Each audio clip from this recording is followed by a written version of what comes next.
Welcome back, everybody. It's Mixology Matt. Today we are joined by an incredible special guest, Adriana Martinez. She is a Tequila Master.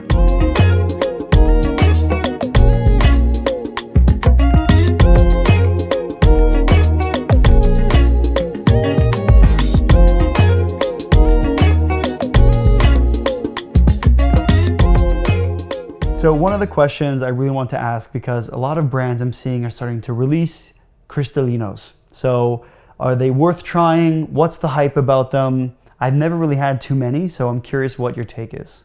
So Cristalinos is been a little bit of a controversial in this sense. Ooh, really?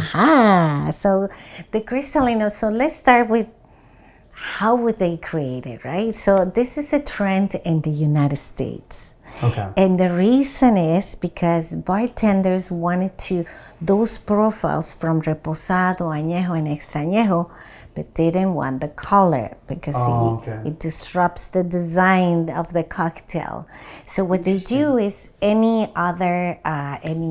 class, but it's obviously not blanco, but anything else. What they do is once it's ready to be bottled, then they pass it through charcoal filters. So they take the color. But the situation is not just the color. They take also... Takes everything, flavors, aromas, and also the oils from the agave.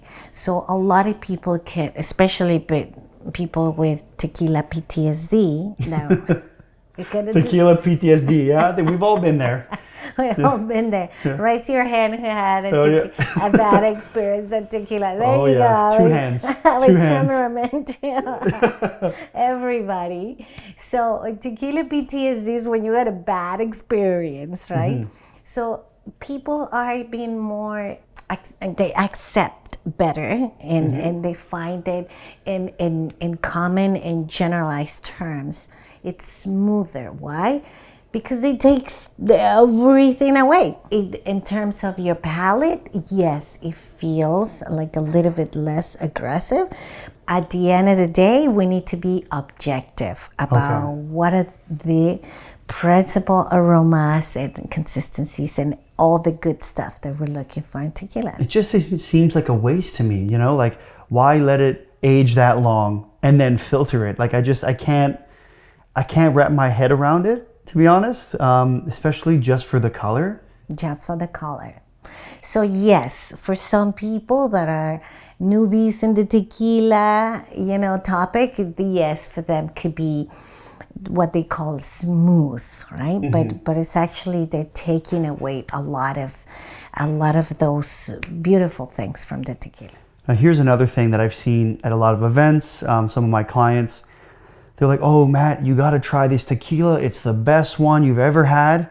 And they'll go and they'll pull it right out of the freezer and then pour me a shot. And I imagine that's got to be a big pet peeve for you. So that's a great question, because cold temperatures hide inconsistencies. We were talking about heads and tails. Mm-hmm. So cold temperature hides that. So it feels smoother, but it's actually... it does not improve in the quality. The quality of the product, it is what it is. Mm-hmm. So people put ice, or some bartenders, you might seen it, they shake it with ice. So what you're doing is you're adding water. You water in the product. So ultra premium products, they have to be room temperature. There's no hiding. And this is when you actually can appreciate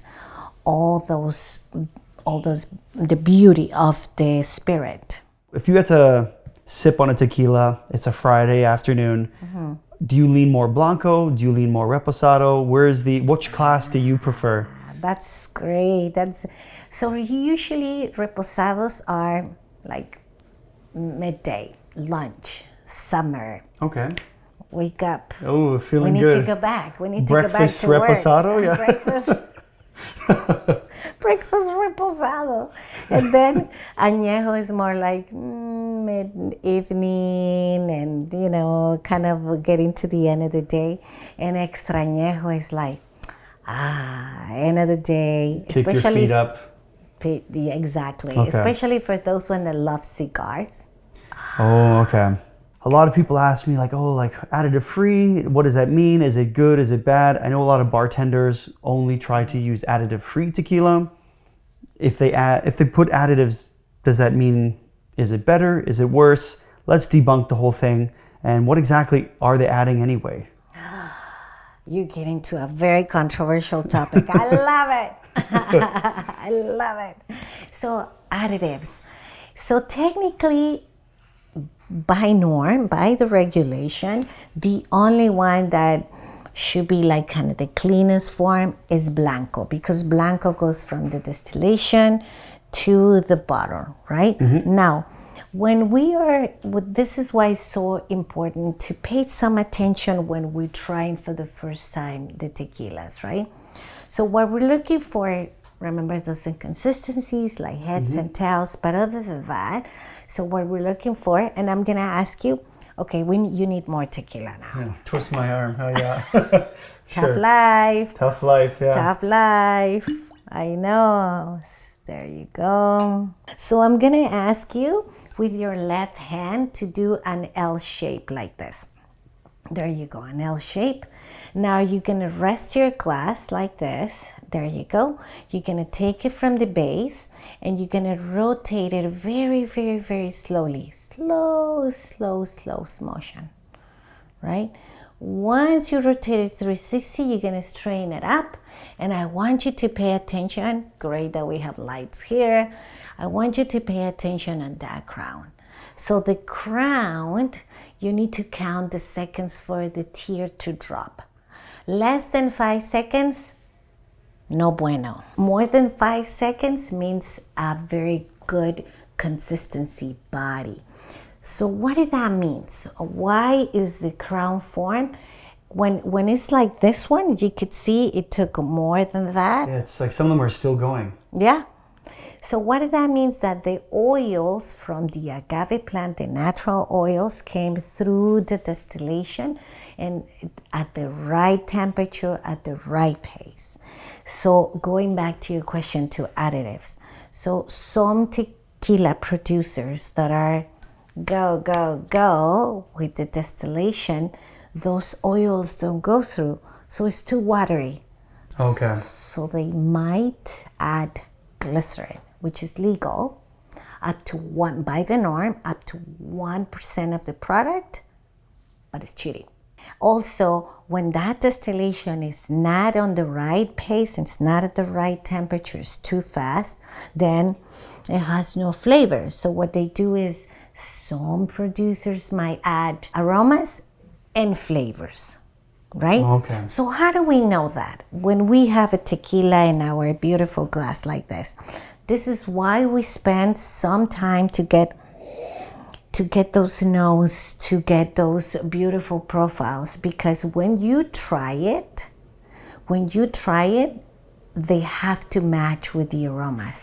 If they don't match, that means Additives.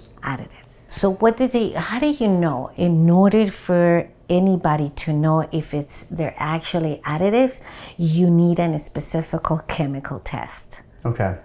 To identify the raw material and all the ingredients included. So what I'm telling you, these are just methodologies and techniques that we have. However, to know and to be very clear and to claim that this product has additives, Well, okay. you need a chemical test. I'm glad you brought this up because I have attended many master classes that were sponsored by certain brands. Obviously, we're not going to say any names, but I've heard this from multiple people as like the additive test. So you pour some tequila on your hand, you rub it, and it will evaporate. And then if you do this, if your hands stick together, then that's how you know it's that there's additives, is what I was been told. And so next thing you know, we're all in the bar, we're pouring tequila on our hands. That's one expensive sanitizer, and that's what they some of the brand reps I came across, what they claim, that like, oh, you see, it's not sticking, it's 100% additive free. So we're gonna debunk the myth. Is that true? It is not true. It's a funny thing to do. Now when you go to Mexico and you go to the distilleries and you might go to the stores, the first distillation is called ordinary. So the ordinary, they give you a little bit and then you can feel a little bit of the natural oil from the agave. That is completely normal. It's a standard procedure.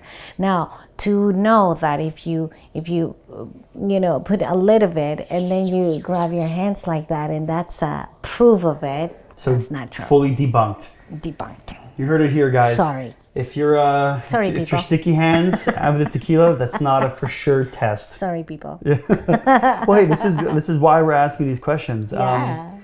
So obviously, for people who've been following me in the past, and obviously, as you know, I love making cocktails. And I have to ask, what is your go-to tequila cocktail? But again, you're the master. Yeah.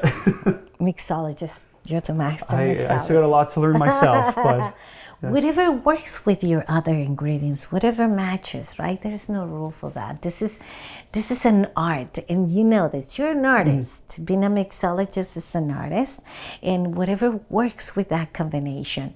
Now, in terms of cost effectiveness, obviously Blanco. It will be the ideal selection for cocktails because once you modify it with other ingredients, obviously, but you can use any tequila, right? Of course, yeah. As much as an extra añejo would make it a killer margarita, maybe not. Might mean expensive margarita. Expensive margarita. Yeah, I think the way that I like to try and use it is like for a lot of carbonated drinks with tequila, I'll go with Blanco. Yeah. Sometimes if I want some of those oak notes in a marg or a some other cocktails or like a sour, I'll do a Repo. But if I'm doing anything stirred or strong, then I would probably dabble with añejo. For example, like a Oaxacan Old Fashioned, a little bit of tequila mezcal blend.